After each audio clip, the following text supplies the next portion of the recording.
Vamos começar essa aula, esse episódio de hoje, com uma frase atribuída a Aristóteles. Todo homem deseja naturalmente governar. Poucos aceitam ser governados. Agora pensa aqui comigo, camarada. Se amanhã eu aparecesse aqui dizendo: Olha, pessoal, a partir de hoje eu sou o governante de vocês. Você provavelmente perguntaria: Mas quem te deu esse direito, cara pálida? E eu, naturalmente, responderia: Deus. Fim da discussão. Ou começo dela.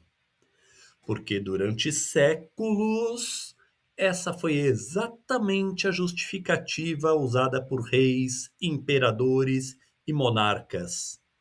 Eles não governavam porque foram eleitos, não governavam porque eram os mais preparados, nem porque o povo concordava. Governavam porque afirmavam ter sido escolhidos por Deus. Imagina a cena. Você reclama do aumento dos impostos e o rei responde: Não reclama comigo, não. Vai reclamar com Deus. Convenhamos, essa era uma estratégia de RH bastante eficiente. Essa ideia ficou conhecida como Teoria do Direito Divino dos Reis.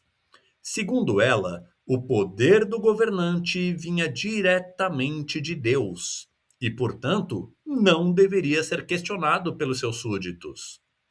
Percebe o tamanho dessa bomba filosófica? Porque, se o rei representa Deus, questionar o rei seria quase um ato de rebeldia divina. Era mais ou menos assim: posso discordar do rei? É, pode. E o que acontece se eu discordar do rei? Você vai descobrir pessoalmente como funcionam as masmorras. Filósofos como Jacques Denis Bossuet defenderam essa ideia. O rei seria uma espécie de representante de Deus na Terra, e sua autoridade deveria ser obedecida sem contestação. Mas existe um probleminha aqui. Se o governante não pode ser questionado, quem que vai impedir abusos? Quem vai limitar seu poder? Quem vai proteger a população? Não vai ser o Chapolin Colorado, não, viu? Imagine um chefe que nunca admite o erro, um professor que nunca aceita perguntas, um pai que sempre diz: é porque eu mandei e pronto. Agora multiplique isso por um país inteiro. E talvez ninguém tenha traduzido tão bem a desconfiança em relação ao poder absoluto quanto Chico Buarque em Cálice, quando ele diz: Pai, afasta de mim esse cálice. A música falava de censura e autoritarismo, mas também nos lembra de algo fundamental. Quando o poder não aceita questionamentos, a liberdade começa a desaparecer. E foi justamente nesse contexto que surgiu, novamente entrado por aquela porta, um filósofo disposto a mudar a conversa. Sim, ele mesmo, Thomas Hobbes. Hobbes discordava da ideia de que o poder vinha de Deus. Para ele, a autoridade política deveria ser uma explicação racional, humana e prática. Mas atenção, muita atenção. Isso não significa que Hobbes era um defensor da democracia como entendemos hoje, viu? Muito pelo contrário. Para entender Hobbes, precisamos imaginar uma situação hipotética. Um mundo sem governo, sem política, sem leis, sem polícia, sem tribunais, sem Estado.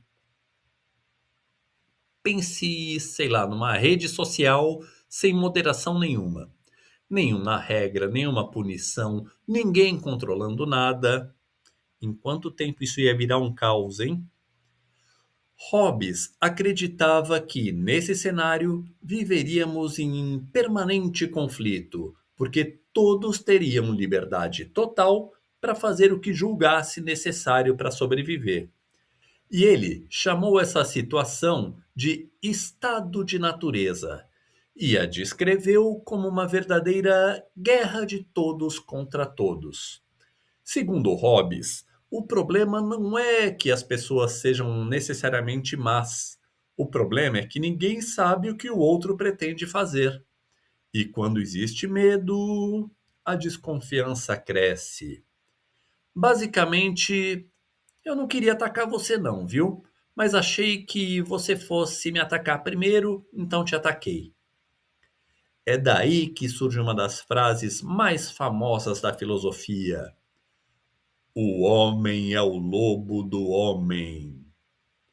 E para escapar desse caos, os indivíduos fazem acordo, fazem pacto, fazem um contrato social e abrem mão de parte da liberdade em troca da segurança, como vimos no episódio passado.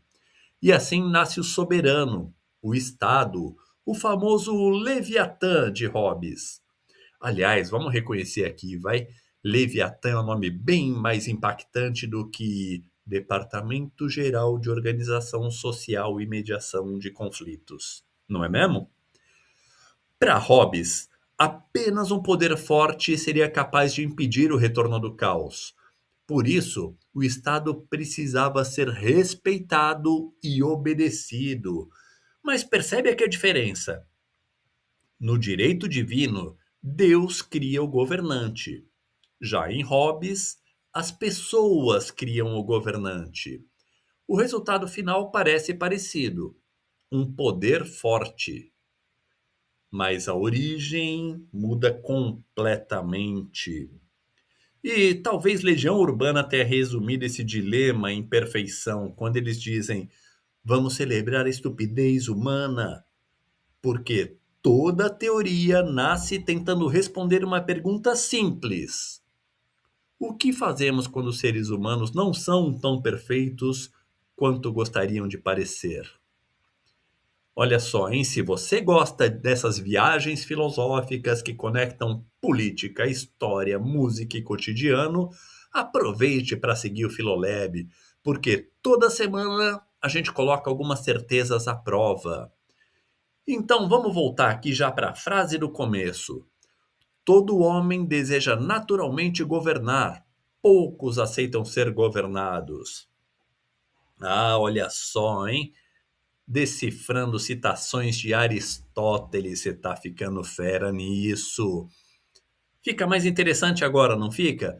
Porque a grande questão da filosofia política nunca foi apenas quem tem o poder, mas de onde vem esse poder? De Deus? Do medo? Do povo? Da força? Do consenso? Talvez a história da política seja justamente isso, uma longa tentativa de responder quem tem o direito de dizer. Agora, todos vocês, me sigam.